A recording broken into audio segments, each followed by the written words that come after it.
Samake. Je suis la présidente de l'UNIDAF Mali. Le UNIDAF Mali est un réseau de promotion et de protection des droits des femmes. Je suis le point focal du Mali. C'est avoir l'amour de son pays, être engagé pour son pays et ne souhaiter que le bien pour son pays, c'est-à-dire pour l'ensemble des personnes qui vivent dans ton pays. Ça, c'est le patriotisme. S'engager uniquement pour son pays, c'est un patriotisme. Mais la citoyenneté,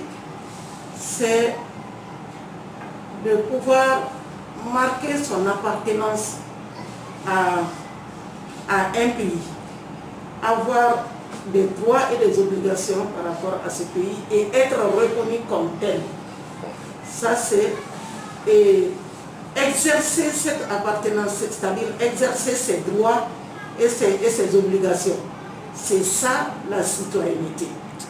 Donc, je dirais que un citoyen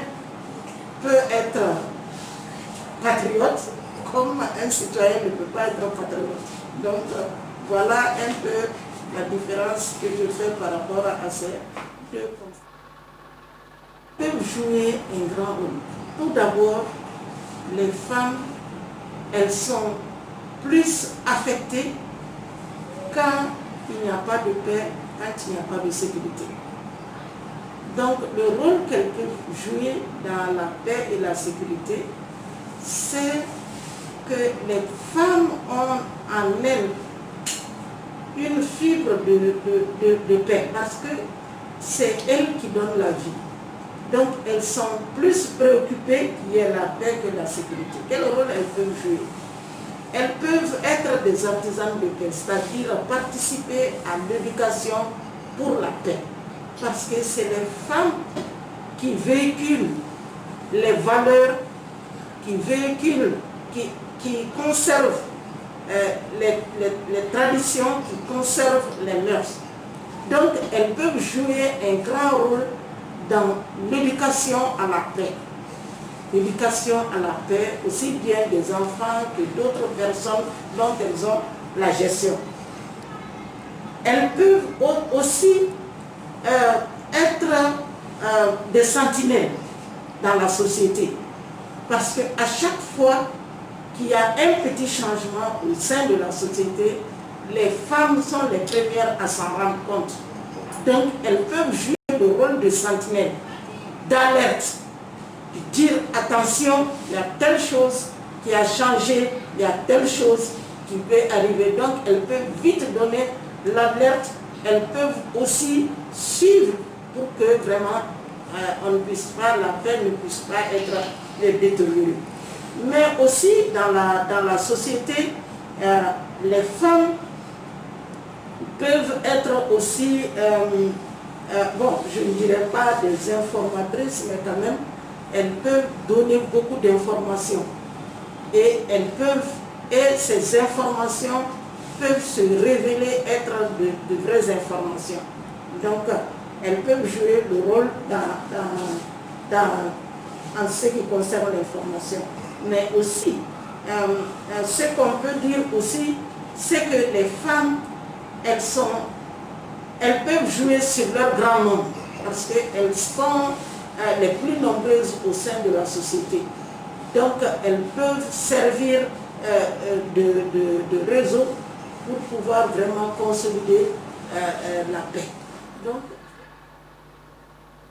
la mémoire on a fait le bras à l'ignorance. Mais Madame Boiré, Bintou Fene Samake, mais l'UNIDAF présidente, l'UNIDAF est Djakoué, Mousso Carton, nous signons le Mali Kono, parce que Mousso Akeka Kolochi, Anika Topato. Donc, Nebo Kouni Moya Labi. Le Moumaya, Ani Kakeka Jamana fait. Dans Framimbe, au Lunion, il ne sait qu'à fort Momi. Ni ako abaka jamana fe o jole do naka jamana o jole do aka jamana koko ayo u b'a ka jamanadenya yira yɔrɔ bɛɛ ɲɛ ɲuman ɲɛ jugu ale kɔni b'a fɔ min ye nin jamana in den ye wa a dusu bɛnna ka se ka jamana in ka se ka a jukɔrɔma dun n seko damayira bɛɛ la o ye patriotisme ye ayiwa jamanadenya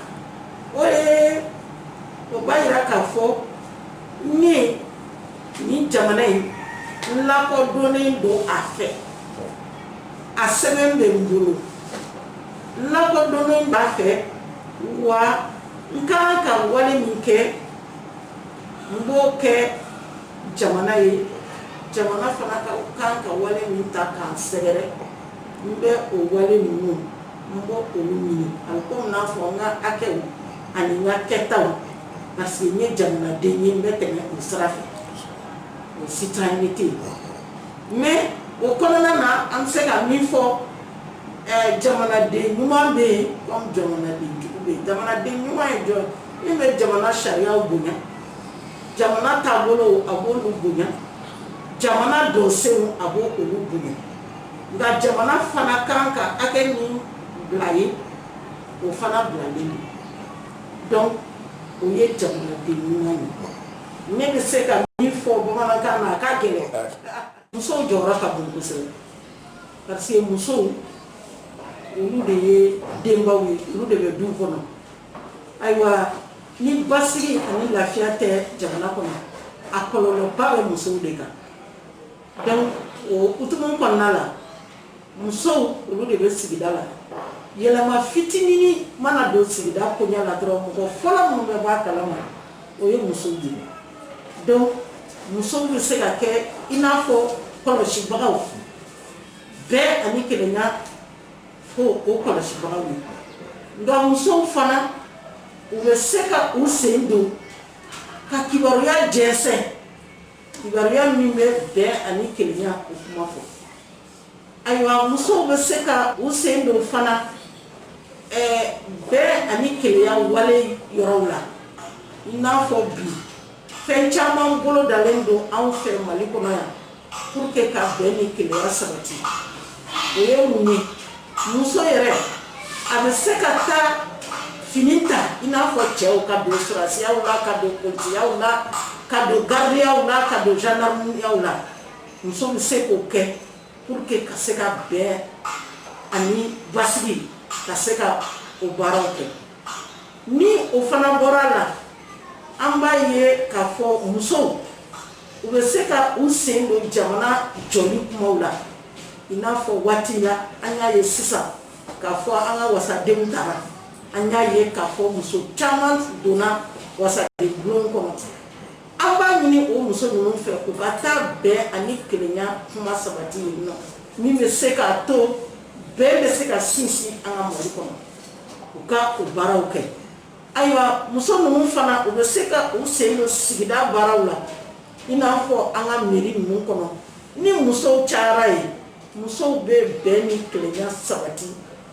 commune kɔnɔ u b'o kɛ cogo di u bɛ se ka suguko ninnu